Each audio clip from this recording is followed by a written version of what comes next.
Alright boys, so I only got about 20 minutes before the server shut down, so this video is going to be pretty quick. Now I wanted to go over my build for the upcoming GM this week, Glassway. Now this strike is pretty tough and I wanted to put this out there just in case you needed some guidance on what to use and what would be effective during this strike. So this strike does have a void burn, so we're going to take advantage of that and use a Voidwalker build. Now for our grenade, we're using the Vortex grenade because this pairs very nicely with Conqueror's Hold. We're also using Chaos Accelerate and Child of the Old Gods.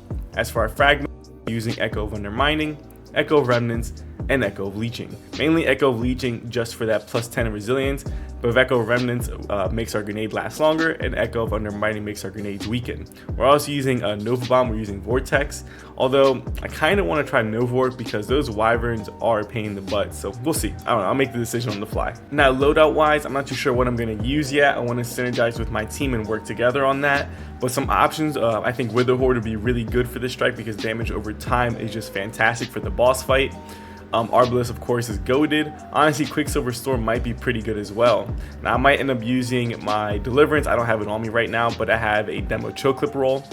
For my energy slot, Lemon Narc was really good now, and this is really good for dealing with those overload champs, so this might be the play. Plus again, there's also Void Burn, so we'll see about this. I might end up using this.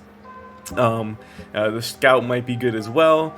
For a heavy, Anarchy might be a play here. Again, damage over time is very nice for the strike. So honestly, just work with your fire team and you guys decide what you all should run. Stats wise, you definitely want to have 100 resilience. Now this is very important because you want that damage reduction. It is very important for the strike. You will get just bombarded by the boss's attacks and this will save your life. Now I also have 92 recovery. I would have liked for this to be 100, but it is what it is. I'm going to make up for the rift cooldown with Well of Utility, but I'll get to that in just a minute. Now I also have 80 discipline. This is to make up for the fact that I won't generate 100% of my grenade energy with Conqueror's Hold, but it'll be a lot, so I want that 80 discipline, or rather pretty high discipline stat. If you can get to 100, even better. Just so I can get the last little bit of grenade energy so I can throw out another Vortex nade. Now for my mods, I'm going to start down here. I'm using Elemental Ordnance, 3 stacks of Well of Utility, and I'm using 1 Seeking Wells. Now Well of Utility, in case you guys don't know what it does, it states that picking up a Void Elemental Well grants you additional class ability energy. Multiple copies of this mod increase this effect. So I want to be able to have my rift up a lot, and I also want to be able to use Child of the Old Gods a lot because it's crowd control and it weakens. So I have 92 recovery for my health regen and of course the cooldown reduction in my rift, as well of Utility to further increase the cooldown reduction of my rift. And I also have some other mods that are going to help with the cooldown of my rift, such as bolstering detonation so I get class ability energy when I do damage with grenades, and insulation so whenever I pick up an orb of power I get class ability energy.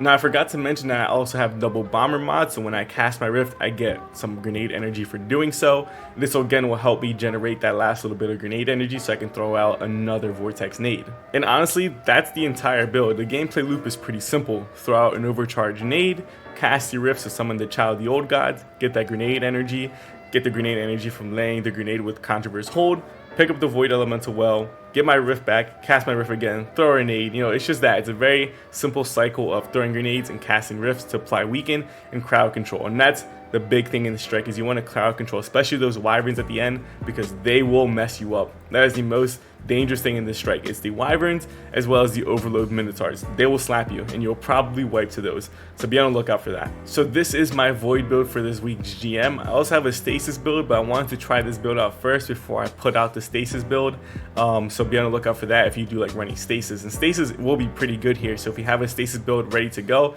I would recommend trying that as well because freezing enemies is just really good. So hope you guys enjoyed, and I hope to see you guys next time. Deuces.